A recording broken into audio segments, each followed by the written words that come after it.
Hello दोस्तों, Hindi स्टोरिया channel आपका अभिनंदन करता है। कहानी सुनने के लिए आपका धन्यवाद। कहानी पसंद आए तो लाइक और सब्सक्राइब जरूर करें। बिना देरी किए चलिए कहानी शुरू करते हैं। उदयगढ़ नाम के एक छोटे से राज्य में एक राजा रहा करता था। इस गांव में राजा का ही राज चलता था। राजा की अनुमति के बिना यहाँ पर परिंदा भी पर नहीं मार सकता था। राजा वैसे स्वभाव से काफी कठिन और घमंडी टाइप का इंसान था। राजा को मिली विरासत में संपत्ति पर बहुत घमंड था और राजा जिस महल में रहता था वह महल बहुत ही खूबसूरत कारीगरी से उसको बनाया गया था। उस महल में टंगी महंगी महंगी तस्वीरें उसमें चार चांद लगा देती थी और उसे देखने पर मजबूर कर देती थी। आसपास के इलाकों में दूर दूर तक जितने भी राजाएं थे उनके पास भी इतना खूबसूरत आलीशान महल नहीं था जो सिर्फ इस राजा के पास था। राजा से जो मिलने आता वह महल की तारीफ करे बिना रह नहीं पाता। राजा को अपने महल पर काफी गुरूर था। जब भी कोई उस राजा के महल की तारीफ करता तो राजा खुशी के मारे फूला ना समाता। उसे सिर्फ अपने महल की और अपनी तारीफ करना, बड़प्पन सुनना काफी पसंद था। यदि कोई भी व्यक्ति उसकी और उसके महल की तारीफ नहीं करता तो उसे तुरंत बुरा लग जाता। एक बार राजा के दरबार में एक साधु चला आता है और वह राजा से मिलता है। राजा ने सारा शास्त्र ज्ञान साधु से लेने के बाद राजा ने साधु से कहा कि हे महाराज, यदि आप बुरा ना माने तो हम एक बात कहें। साधु ने कहा, कहो राजा। राजा ने कहा, महाराज, यदि आप आज की रात हमारे महल में बिताते तो हमारे महल में चार चांद लग जाते और हमें आपकी सेवा करने का यह मौका मिल जाता। साधु कुछ सोचने लगता है।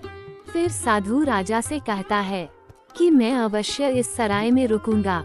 साधु की बात सुनकर राजा क्रोधित हो जाता है। उसे बुरा लगता है कि इस साधु ने मेरे इतने आलीशान खूबसूरत महल को एक सराय कह दिया। राजा के घमंड को ठेस पहुंच जाती है। वह साधु से कहता है कि महाराज, आप मेरे महल को सराय कैसे कह सकते हैं? ये कितना खूबसूरत है। आसपास दूर दूर तक किसी भी राजाओं के पास में ऐसा आलीशान खूबसूरत महल नहीं होगा। ये सिर्फ और सिर्फ मेरे पास है।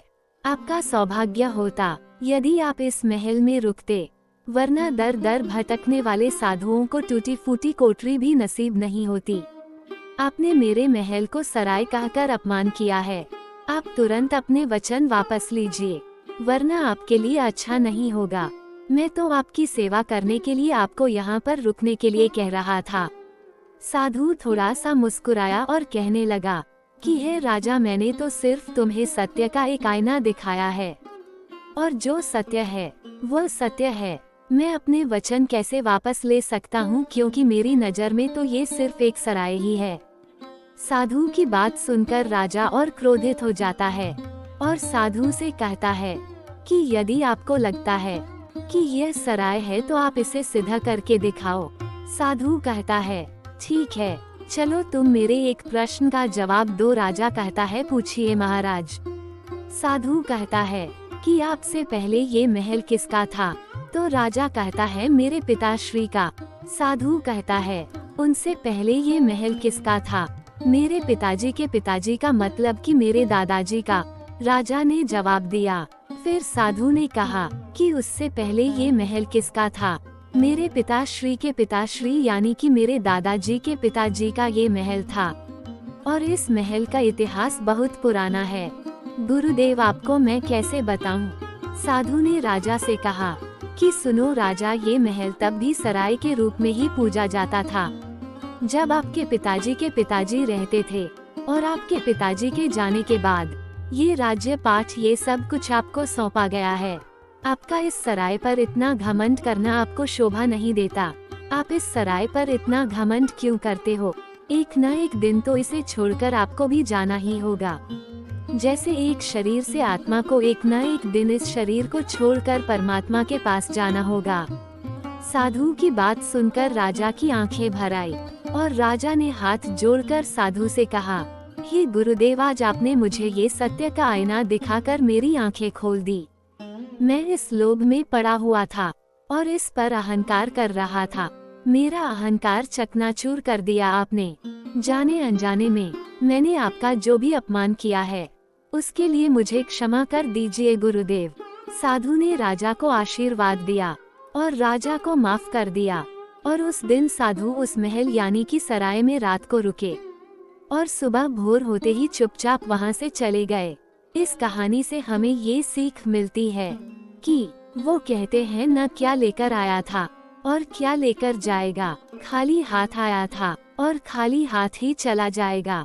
दुनिया में हर व्यक्ति जब भी इंसानी रूप आता है तो वह खाली हाथ ही आता है और खाली हाथ ही वापस चला जाता है। यदि आपको कुछ लेकर जाना है तो आपको अपने अच्छे कर्म करने होंगे और यही अच्छे कर्म आपके साथ ऊपर जाएंगे।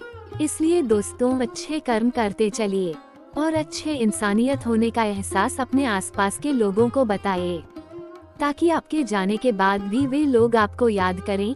कहानी सुनने के लिए आपका धन्यवाद।